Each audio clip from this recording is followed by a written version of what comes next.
Hey, it's Joddie Taylor of Snacky Says. Welcome or welcome back to my podcast, the Snacky Says podcast. Today I have a short and sweet one for you. We are chatting about the roots and progress of my newsletter, the SnackySays Newsletter. I thought of this for a couple of reasons. I have a podcast episode entitled something like Podcast Challenge, Start Your Own Podcast. And I thought it would be neat if I did the same for a newsletter. So here's your sign if you've been thinking about starting a newsletter. This is it. This is your sign. I want to share how and why I started my newsletter and a resource for you. I'm actually going to start with the resource I wish I had when I first started doing a newsletter years ago. So Jessica Williams has a course that I actually went to last year. It was filmed live. It's called How I Do #JessPicks, behind the scenes of my weekly curated newsletter. So the SnackySays newsletter is monthly, and it is also a curated newsletter. So this just checked so many boxes for me. I was able to find out how she started, the issues she had, how she sets things up. This is not an affiliate. I don't have an affiliate link for this. I just found it really valuable. And again, I wish I had it a few years ago, so I want to share this with you. The link will be in the show notes. She's at Tech Biz Girl. Girl is spelled G-U-R-L. So story time, how I started. Well, I started at SnackySays.com. If you're curious, you can go to the website. It's still up, even though nowadays you can find me on joddie.substack.com, joddie.substack.com. And most everything that is on SnackySays.com has been moved over. Well, is that true? No, if it was a blog post with an audio recording, it is over on joddie.substack.com. But my old blog posts, which were sporadic, are still at SnackySays.com. So check it out if you're keen. So I started at SnackySays.com, and I had a little banner that said something like, if you want to be the first to know what Snacky says, sign up for the newsletter. This newsletter was sent from my email. I'm going to be frank. I'm going to be honest. Of course, I'm being honest. Back then, I did not know my ass from my elbow. I might say the same thing 5 years from now. This is about 5 to 7 years ago.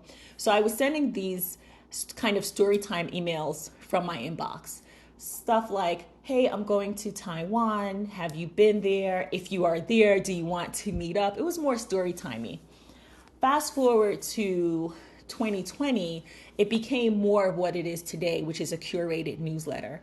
So I was definitely the friend or family member a few years ago who was sending unsolicited memes and posts and articles via text, WhatsApp, email, Kakao Talk, you name it. I was just kind of bombarding folks. And I realized, I need to put this someplace for more people. Maybe there are folks out there who are interested, or it's in one set place and my family members and friends are interested or have the time, they can just go look in this one set place.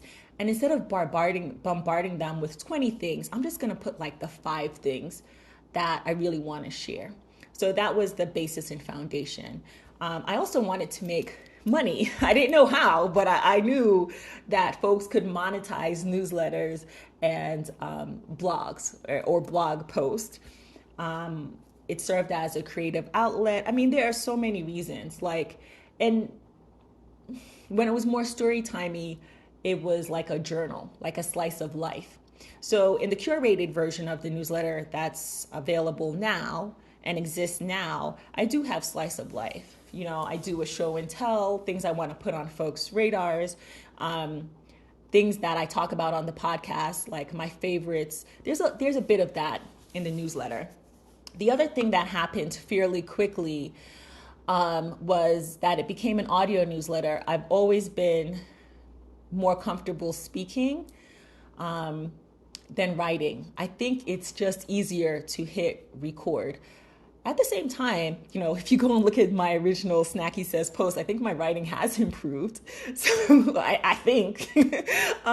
So I went from sending things, the newsletter via email to a newsletter platform called TinyLetter, and then to another newsletter platform called Revue, and then finally to where I am today, which is Substack.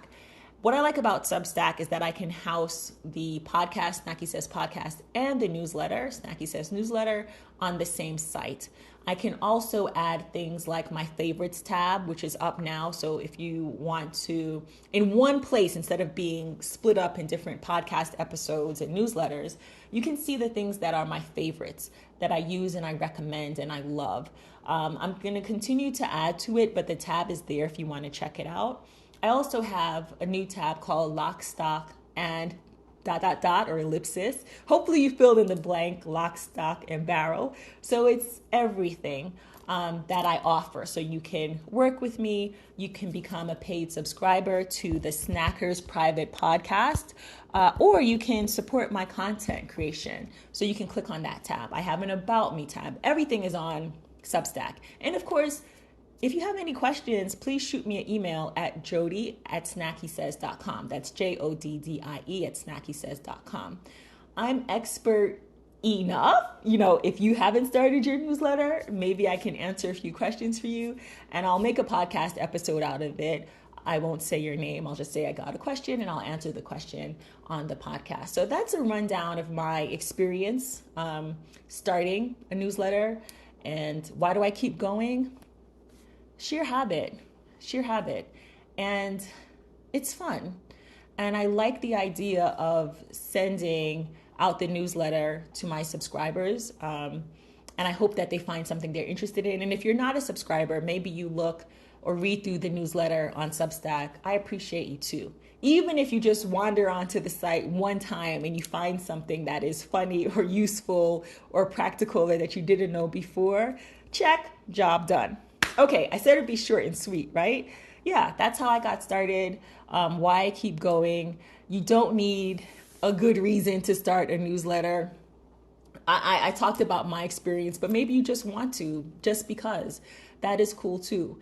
I can practically guarantee that if you start a newsletter and keep going, good things will happen. For me, I've learned so much about myself.